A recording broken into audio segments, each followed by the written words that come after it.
तो पिछले वीडियो में हम लोगों ने देखा था कि हम कैसे भारतीय इतिहास को 3 भागों में बांटे हैं। उसमें पहला भाग था प्राचीन भारत का इतिहास। प्राचीन भारत का इतिहास आपको याद होगा कि इसके तहत हम लोग क्या क्या देखते हैं। तो प्राचीन भारत के इतिहास के तहत हम लोग देखते हैं प्राग ऐतिहासिक काल, वैदिक सभ्यता, सिंधु घाटी सभ्यता, महाजनपदों का उदय एवं विभिन्न धर्मों का उदय। इसके साथ ही साथ हम लोग देखते हैं मौर्य एवं गुप्त साम्राज्य। इसके बाद आता है मध्यकालीन भारत का इतिहास। मध्यकालीन भारत के इतिहास में हम लोग देखते हैं सल्तनत काल एवं मुगल साम्राज्य के बारे में देखते हैं। इसके बाद आधुनिक भारत का इतिहास आता है। आधुनिक भारत के इतिहास में हम लोग ब्रिटिश हुकूमत से लेकर भारतीय स्वतंत्रता आंदोलन, भारत की आज़ादी और अभी तक का वर्तमान भारत को देखते हैं। तो इसी कड़ी में हम आज सीखेंगे, हम जानेंगे, चर्चा करेंगे कि उपनिवेशवाद एवं साम्राज्यवाद। उपनिवेशवाद क्या है और साम्राज्यवाद क्या है, इन्हीं बिंदुओं पर आज हम चर्चा करेंगे। इन बिंदुओं पर चर्चा करने से पहले सबसे पहले हम ये जानेंगे कि उपनिवेशवाद, ये जो उपनिवेशवाद है, उपनिवेशवाद 15वीं शताब्दी से लेकर 20वीं शताब्दी के समय को उपनिवेशवाद के समय के रूप में या उपनिवेशवाद के काल के रूप में हम लोग जानते हैं। और इन समय अवधि में अर्थात 15वीं शताब्दी से लेकर 20वीं शताब्दी तक में यूरोपीय व्यापारियों का प्रभाव बहुत ज़्यादा देखा गया। तो उपनिवेशवाद का शुरुआत कहाँ से होता है, ये जानने के लिए हम लोग थोड़ा सा चर्चा करते हैं कि उपनिवेशवाद जो है ये औद्योगिक क्रांति से इसकी शुरुआत होती है। जब औद्योगिक क्रांति हुई, बड़े बड़े कारखाने खुलने लगे, यूरोपीय देशों में बड़े बड़े कारखाने आने लगे और उन कारखानों को क्या चाहिए था, उन्हें चाहिए था समुचित मात्रा में, पर्याप्त मात्रा में कच्चे माल एवं अपने तैयार माल को बेचने के लिए एक बड़ा विस्तृत बाजार। इन्हीं चीज़ों को ध्यान में रखकर ब्रिटेन एवं अन्य देशों के व्यापारियों ने क्या किया कि धीरे धीरे वो अपने कच्चा माल के लिए एवं अपने माल को बेचने के लिए विश्व के विभिन्न भागों में धीरे धीरे वो अपना व्यापार वगैरह बढ़ाने लगे। और इसी क्रम में वो जिस जगह पहुँचे, जिस देश में पहुँचे, वहाँ के भूभाग पर धीरे धीरे आर्थिक, राजनीतिक एवं सामाजिक रूप से कब्जा जमाने लगे। और इसी से शुरुआत होता है उपनिवेशवाद का।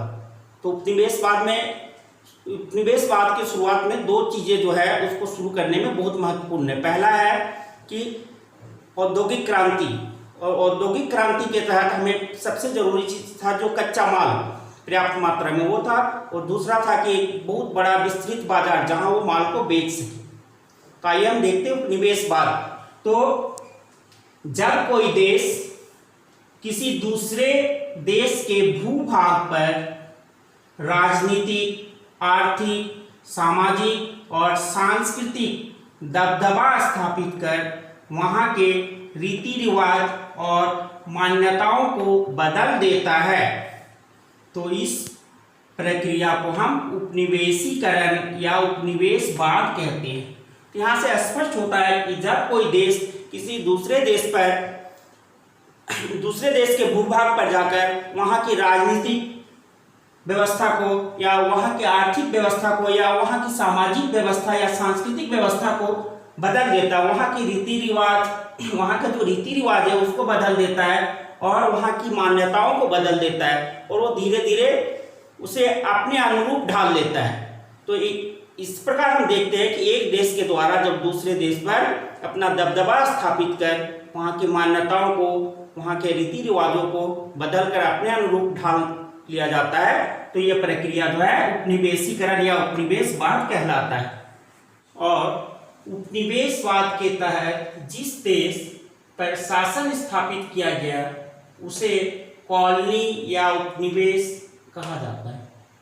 फिर से हम देखते हैं कि उपनिवेशवाद के तहत जिस देश पर शासन स्थापित किया गया उसे कॉलोनी या उपनिवेश कहा जाता है। कॉलोनी या उपनिवेश। तो जिस देश ने किसी दूसरे देश पर आकर अपना दबदबा जमाया, जिस देश पर दबदबा जमाया, उस देश को हम कॉलोनी या उपनिवेश के नाम से भी जानते हैं। इतिहासकार उपनिवेशवाद के पीछे 3G का सिद्धांत को भी मानते हैं। 3G का सिद्धांत क्या होता है, हम देखते हैं कि 3G मतलब पहला हो गया गोल्ड,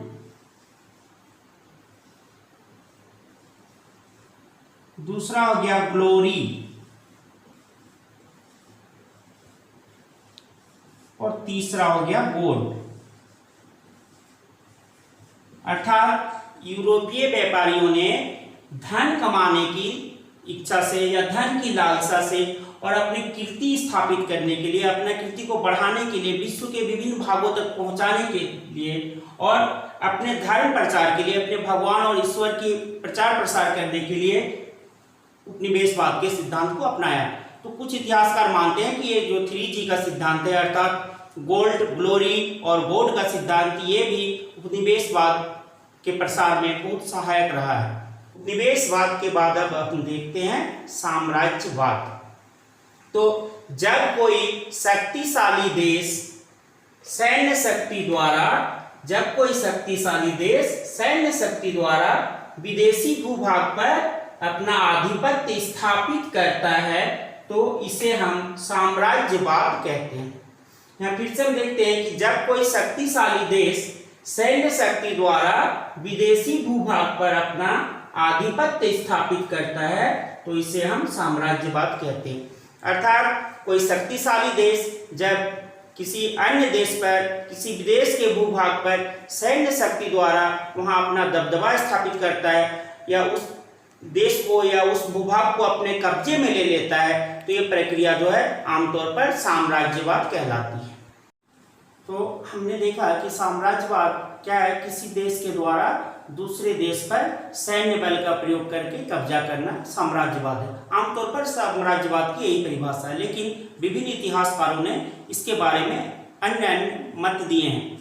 तो देखते हैं हम कि लेनिन, जो कि रूसी क्रांतिकारी थे और वहां के बहुत बड़े राजनीतिज्ञ थे, उन्होंने कहा है कि साम्राज्यवाद पूंजीवाद का अंतिम चरण है।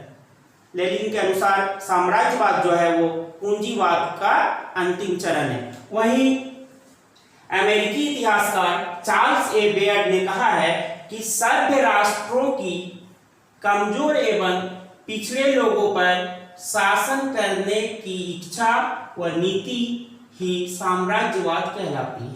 फिर से इसको देखते हैं हम लोग कि सभ्य राष्ट्रों की कमजोर एवं पिछड़े लोगों पर शासन करने की इच्छा व नीति ही साम्राज्यवाद कहलाती है। तो इस तरह हम देख रहे हैं कि विभिन्न इतिहासकारों ने साम्राज्यवाद के बारे में अलग अलग मत दिए हैं।